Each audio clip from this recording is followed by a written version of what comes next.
Aku nggak pernah nyangka bahwa pindah ke kos baru akan jadi awal dari mimpi burukku yang panjang. Waktu itu, aku baru aja mulai kerja di Jakarta dan butuh tempat tinggal yang dekat kantor.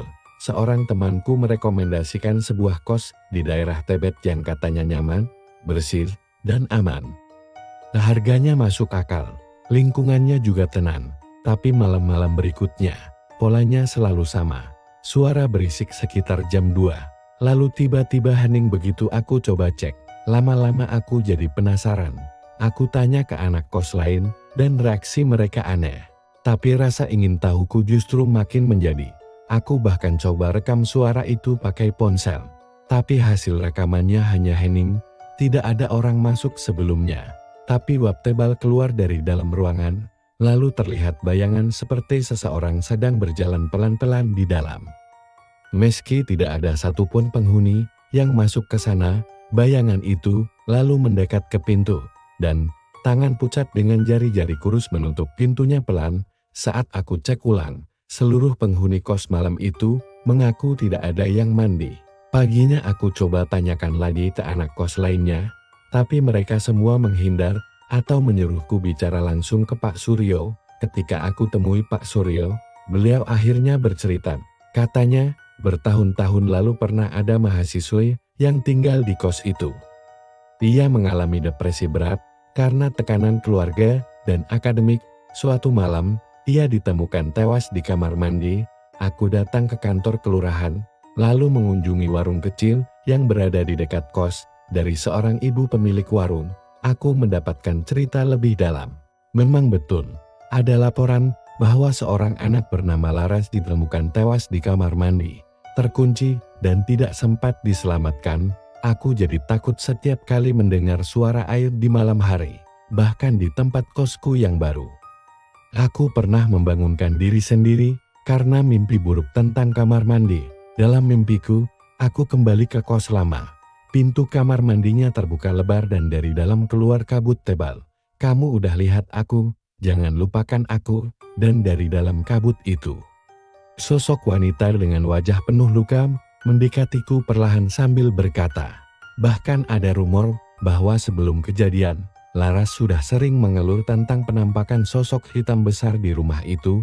Hal ini membuatku makin merinding. Apakah roh Laras yang masih menghantui kamar mandi itu? Atau ada sosok lain yang membuat arwahnya tidak bisa pergi? Dulu, tanah tempat kos itu dibangun merupakan bekas rumah tua milik seorang dokter. Rumah itu kemudian terbakar dalam kebakaran hebat sekitar tahun 1990-an.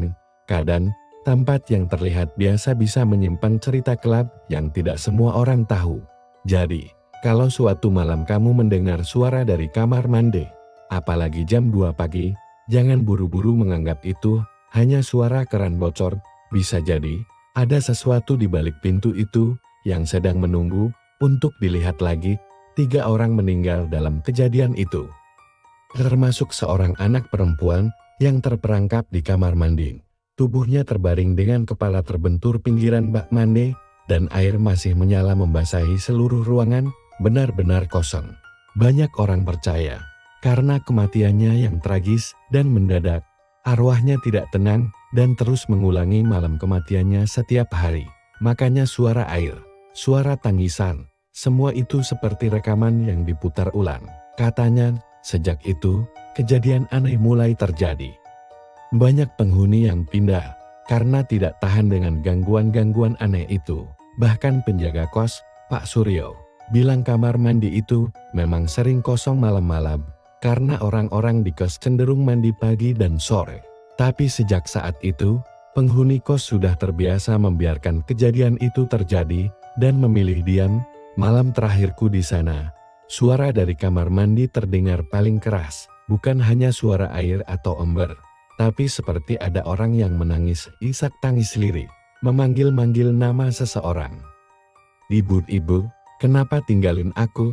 Aku menangis malam itu, bukan hanya karena takut, tapi karena suara itu terdengar begitu nyata dan menyedihkan. Kalau kamu nggak kuat, lebih baik cari kos lain saja, katanya pelan. Tidak ada satupun suara terekam. Meski saat itu, Telingaku sendiri jelas mendengar keributan di dalam kamar mandi. Kadang makin parah, seperti ada orang yang terjatuh, atau jeritan kecil yang terdengar sayup-sayup. Aku sampai harus pakai earphone dan memutar musik keras-keras agar bisa tidur. Di suatu malam, aku dengar suara ketukan pelan dari arah pintu kamar mandi. Seperti pola ketukan, 3 kali, berhenti. Lalu 3 kali lagi. Aku benar-benar takut dan hanya bisa berdoa sepanjang malam sambil menutup diri di bawah selimut. Suatu malam, aku nekat taruh kamera HP yang menghadap ke arah pintu kamar mandi dari balik jendela kecil lorong. Hasil rekamannya bikin darahku nyaris berhenti. Ada yang pura-pura nggak dengar apa-apa, ada yang bilang biasa aja, mungkin keran bocor. Dan 1-2 orang hanya tersenyum kecut dan bilang, kamu bakal terbiasa nanti. Tapi dia bilang satu hal aneh, setengah bercanda, setengah serius. Tapi siap-siap aja, kalau malam suka ada suara aneh dari kamar mandi. Awalnya aku nggak pikir aneh-aneh. Aku pikir, ya namanya juga kos, pasti ada aja yang mandi malam-malam. Apalagi anak-anak kerja yang pulangnya larut. Saat aku berjalan di lorong menuju kamarku, aku melihat pintu kamar mandi sedikit terbuka, dan ada cahaya redup dari dalam. Jantungku berdetak kencang, aku pelan-pelan mendekat dan mengintip. Saat itu, aku melihat sesosok wanita berambut panjang sedang berdiri di depan cermin kamar mandi, menatap lurus ke bayangan dirinya. Tapi yang membuatku nyaris pingsan, bayangan di cermin tidak mengikuti gerak tubuhnya. Sosok itu mengangkat tangan, tapi bayangannya tetap diam. Tapi setelah 2 minggu tinggal di sana, aku mulai sadar ada yang ganjil. Tepat jam 2 pagi, hampir setiap malam, aku selalu kebangun karena suara dari kamar mandi di ujung lorong. Aku siapkan kopi, duduk di pojokan tempat tidur sambil terus melirik jam. Aku pelan-pelan buka pintu dan mendekati kamar mandi. Suara masih terus terdengar. Ketika jarum panjang dan pendek tepat menunjukkan angka 2, suara itu datang lagi. Kali ini, sangat jelas, suara air menyala. Lalu seperti ada yang mengguyur tubuhnya dengan gayung. Padahal malam itu, Jakarta nggak dingin sama sekali. Tapi anehnya, saat aku tepat di depan pintu kamar mandi, suara itu langsung berhenti. Tapi begitu aku buka pintu kamarku dan mengintip ke lorong, lampu kamar mandi padam, sepi, nggak ada percikan air, nggak ada suara keran, sunyi. Aku pegang gagang pintu kamar mandi dan rasanya dingin banget, seperti es. Kadang suara air menyala deras, kadang suara ember jatuh, dan yang paling bikin merinding, suara seperti orang sedang menggosok tubuh pakai sabun. Tidak ada siapapun di dalam.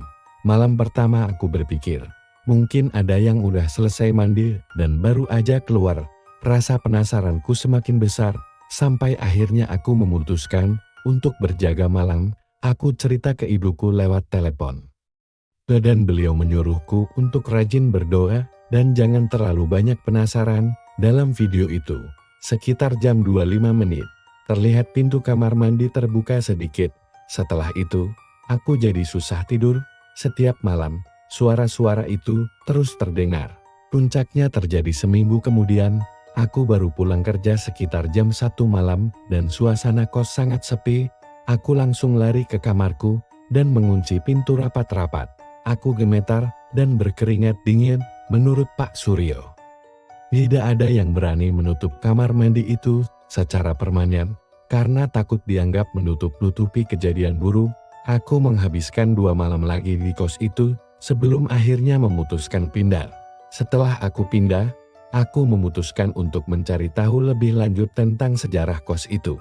Ibu pemilik warung percaya roh anak itu masih menghuni kamar mandi yang sekarang menjadi bagian dari bangunan kos. Lalu diam sebentar, lalu 3 kali lagi, mungkin sudah waktunya untuk kamu pindah tempat tinggal.